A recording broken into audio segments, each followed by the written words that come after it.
Saudara, polisi telah memeriksa 20 orang saksi kasus pembunuhan yang menewaskan kakak beradik di pesisir barat Lampung.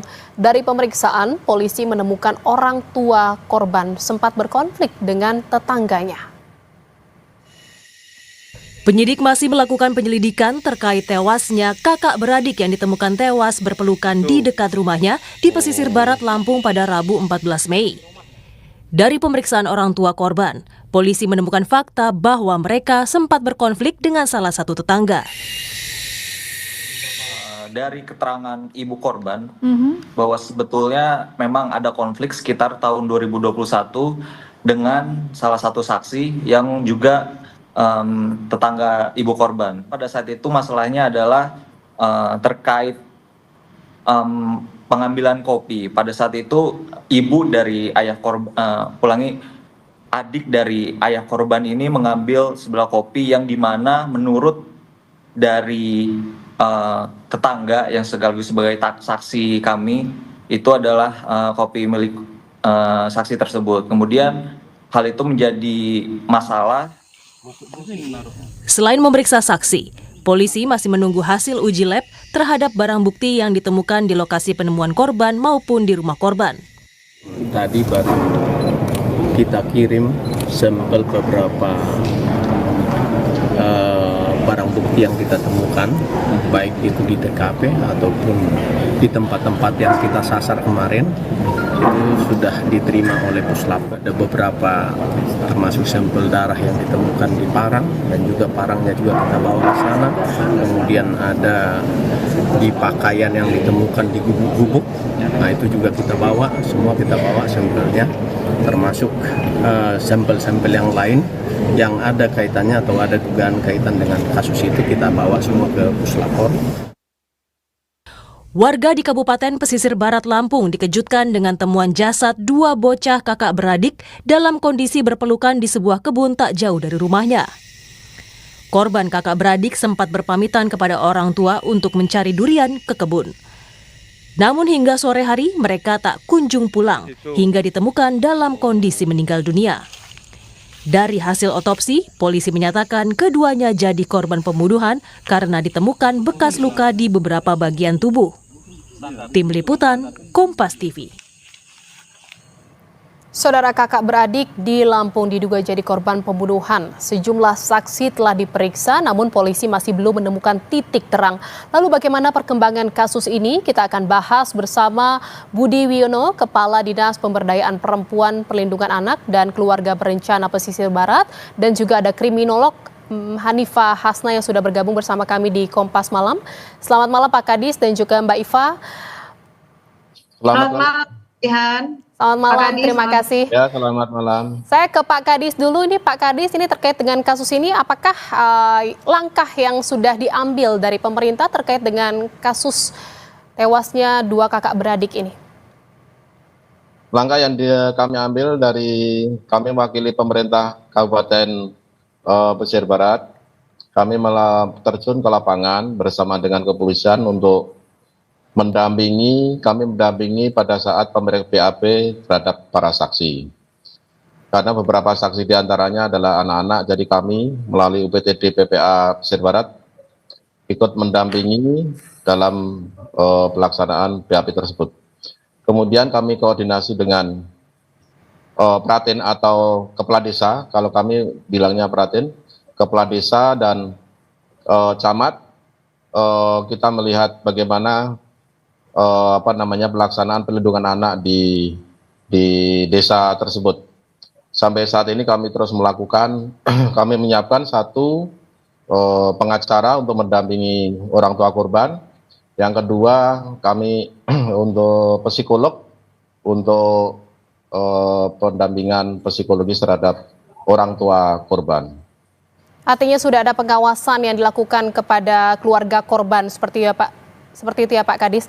Lalu kalau kita lihat ini kan kedua bocah atau kedua korban ini ditemukan dalam kondisi yang mengenaskan gitu ya. Saya mau tanya ke Mbak Iva, ini bagaimana Mbak Iva membaca motif dari pelaku pembunuhan terhadap dua bocah ini?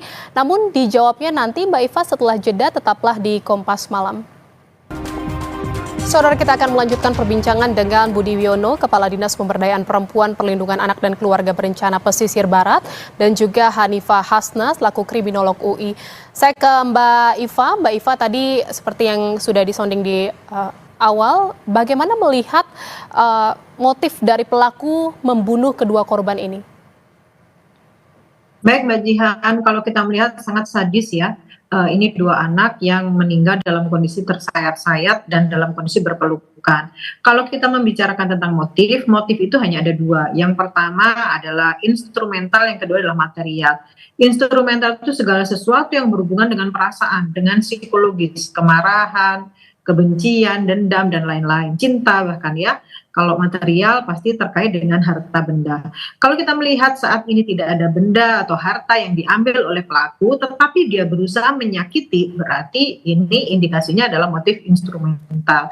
Kita lihat lagi, betapa sadisnya pelaku melakukan kejahatan atau kekerasan terhadap anak ini. Sudahlah anak-anak, mereka tidak berdaya, diperlakukan seperti itu. Berarti pelaku ini sangat-sangat menderita kemarahan atau mengalami kemarahan yang sangat-sangat ekstrim. Lalu kita melihat di mana tempat anak-anak ini ditemukan, di tempat yang jauh. Artinya pelaku sudah tahu di mana tempat yang tepat untuk membawa anak-anak ini sehingga sulit untuk ditemukan. Lalu bagaimana kondisi anak ini dalam kondisi berpelukan dan tanpa pakaian? Bisa jadi anak ini memang sedang dalam upaya untuk melindungi diri.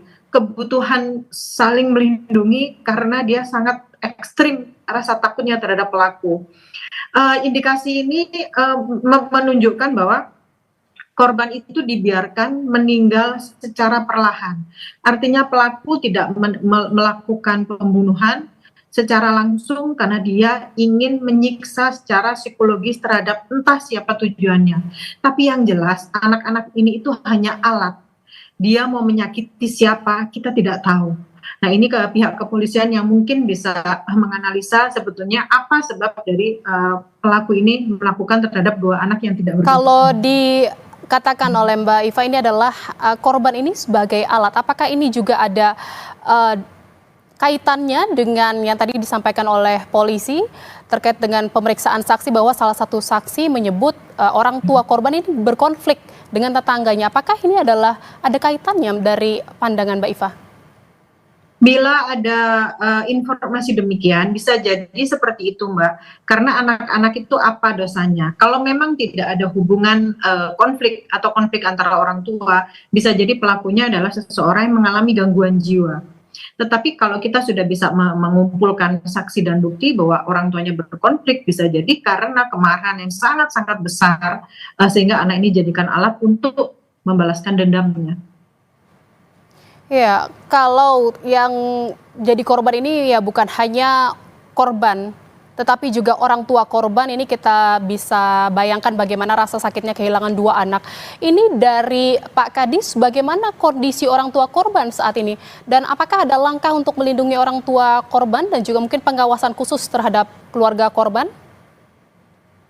Untuk kondisi orang tua korban, tentu saja sangat terpukul ya. Kita aja dari pemerintah dan masyarakat sekitar sangat sedih melihat kejadian yang sangat biadab ini.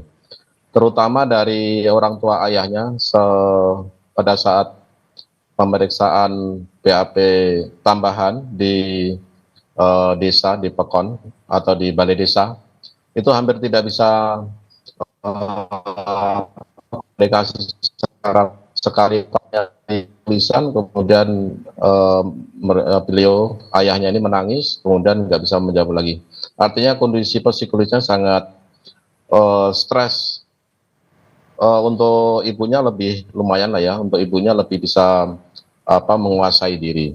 Tapi yang jelas dengan kondisi seperti ini kita koordinasi dengan kepala desa setempat atau Peratin untuk selalu mengontrol baik dari segi kejiwaan dan lain sebagainya. Tetapi memang kita tidak bisa langsung ketemu langsung setiap saat karena pada saat tidak semua tamu bisa dilayani dengan baik oleh bapak korban karena ada rasa takut. Kemudian melihat orang baru takut, ada pertanyaan takut, bisanya hanya pikiran kosong. Artinya Jadi kita mengalami koordinasinya dengan gangguan prihatin, psikologi yang cukup serius gitu ya Pak Kadis.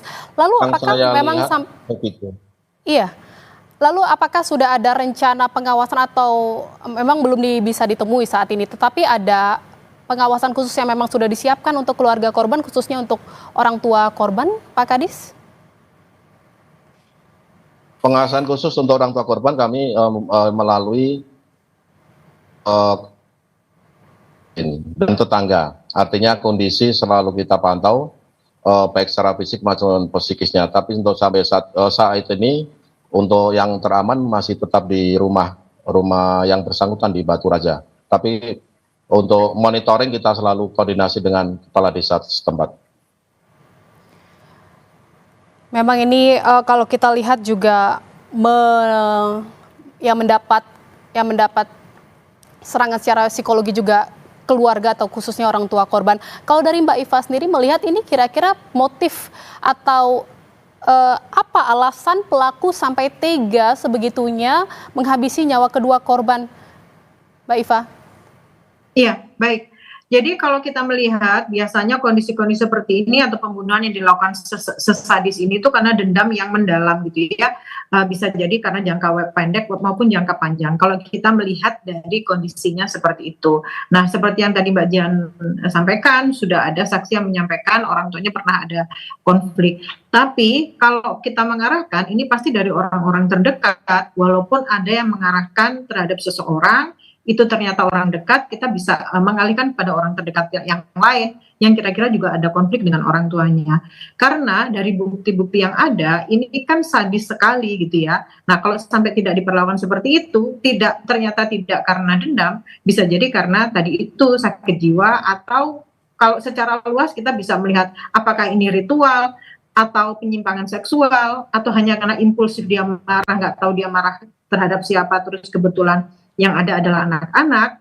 Tetapi biasanya pembunuhan dalam model seperti ini, anak ini kan dibawa ke suatu tempat. Ketika anak dibawa ke suatu tempat, berarti yang mengajak itu adalah orang yang dikenal. Karena orang yang tidak dikenal, dia tidak akan mau. Artinya memang ini ada keterlibatan orang terdekat dalam kasus ini, iya, Mbak Iva? Iya, lokus tempus actus, lokasinya sudah ditentukan, tempusnya waktunya sudah ditentukan, aktusnya, aksinya sudah ditentukan dengan menggunakan peralatan yang mungkin sangat mematikan untuk anak-anak. Dan membiarkan anak berpelukan itu kan membuat seorang tua ini kan sakitnya sakit sekali gitu ya. Mungkin kalau orang tuanya tidak gila aja sudah sangat-sangat bagus gitu ya melihat kondisi anaknya yang seperti ini. Berarti ini dendam yang sangat besar. Jadi kalau saya ditanya tentang motifnya, 80% motifnya adalah instrumental, yaitu segala sesuatu yang berhubungan dengan kejiwaan atau sakit hati. Kalau kasus sebelum-sebelumnya seperti ini sebagian besar yang Mbak Iva tahu ini ya, pelakunya itu orang terdekat atau ya, bagaimana Mbak? Kalau tidak orang terdekat, pasti orang-orang yang ada hubungan dengan orang tua. Nah, ada hubungan dengan orang tua itu kan artinya tidak hanya hubungan baik, tapi ada konflik-konflik. Mungkin jejak emosional masih ada. Ketika konfliknya itu mungkin dari tahun 2000 atau tahun sekian gitu, jejak emosional itu masih ada. Dan memilih seseorang untuk menjadi korban itu berarti kan dia sudah melakukan mapping gitu ya. Karena pelaku itu biasanya ada tujuan yang ditentukan. Tujuannya itu apa? Untuk memendam sakit hati. Sumber dayanya apa? Sumber daya mungkin kalau dia melawan si orang, sumber daya anak apa sih gitu ya. Lalu dia juga mengukur sumber dayanya dia sendiri, bagaimana cara menyiksa orang tua dengan cara yang paling sadis. Orang tua itu yang paling susah dan paling sedih, paling menyedihkan adalah ketika diserang adalah anaknya. Dan ini membuktikan bahwa ada konflik internal di antara mereka. Di antara mereka itu yang sangat-sangat dalam. Baik, saya kembali ke Pak Kadis. Pak Kadis, ini apakah ada saksi lain yang rencananya akan diperiksa terkait dengan kasus ini, dan apakah juga ada pendampingan terhadap saksi-saksi ini yang dilakukan oleh dinas terkait, dan juga mungkin yang Pak Kadis ketahui dari pemeriksaan seluruh saksi, 20 saksi yang saat ini sudah diperiksa, apakah sudah menemui titik terang dari informasi yang Pak Kadis dapatkan? Untuk pemeriksaan saksi, pada hari Sabtu kemarin diadakan pemeriksaan saksi di dari desa setempat, kami hadir juga untuk mendampingi. Terus kemudian kita juga hadir di Polres Pesisir Barat untuk pemeriksaan saksi lanjutan. Berbagai pemeriksaan saksi belum ada titik belum ada fokus ya, belum ada fokus. Kami serahkan sepenuhnya kepada Polres Pesisir Barat. Tentu saja mereka sudah ada kecurigaan tertentu terduga. Tetapi memang kita tidak bicara sampai motifnya ya, motif. Kalau tadi dibilang bahwa ada perselisihan dari keluarga korban, tapi ada laporan lain dari kepala desa bahwa orang tua dari korban ini termasuk orang pendiam. Jadi nggak pernah ini kesaksian dari Pratin atau kepala desa, seumur hidup tidak pernah ada bermasalah dengan tetangganya. Tetapi tentu saja dari banyak saksian, dari 20 saksi, saya yakin kepolisian udah ada fokus untuk untuk mengarah kepada tersangka. Tapi memang itu bukan kewenangan kami ya, kewenangan saya. Kewajiban kami adalah mendampingi terutama terhadap para saksi selama pemeriksaan dan orang tua korban. Kami bekerja sama dengan para aparat setempat, kepala desa dan Polsek Pesisir Utara dan Polres untuk pendampingan korban. Kita setiap saat bisa dipanggil untuk pendampingan korban. Baik, pendampingan dan juga koordinasi dengan seluruh pihak terkait termasuk dengan saksi dan juga keluarga dari korban. Lalu ini terakhir saya ke Mbak Iva lagi. Mbak Iva, ini terakhir kira-kira apa yang harus didalami oleh polisi untuk bisa mengungkap dan juga membuat kasus ini menjadi terang? Singkat saja Mbak Iva. Baik, kalau sekarang kita sudah mengumpulkan banyak saksi itu adalah saksi hidup, kita bisa melihat lagi dari rekam dari mungkin handphone ya, ada percakapan apa di situ gitu ya, karena bagaimanapun juga secara teknologi bisa kita lihat. Jadi bagaimanapun juga tetap harus segera diketahui siapa pelakunya. Karena kalau ini bukan masalah dendam atau masalah pribadi, dikhawatirkan adalah pelakunya adalah orang-orang dengan gangguan jiwa tertentu, sehingga memungkinkan akan terjadi pembunuhan lagi di kemudian hari. Seperti itu Mbak Jihan. Baik, terima kasih atas informasi yang disampaikan dan juga waktunya sudah bergabung di Kompas Malam. Mbak Hanifah Hasna, kriminolog, dan juga ada Pak Budi Wiono, Kadis P3 AKB Pesisir Barat Lampung. Terima kasih, selamat malam, salam sehat Bapak Ibu. Terima kasih Mbak Jihan, Pak Budi, terima kasih. Ya, sama-sama. Kita ke informasi lainnya, Saudara.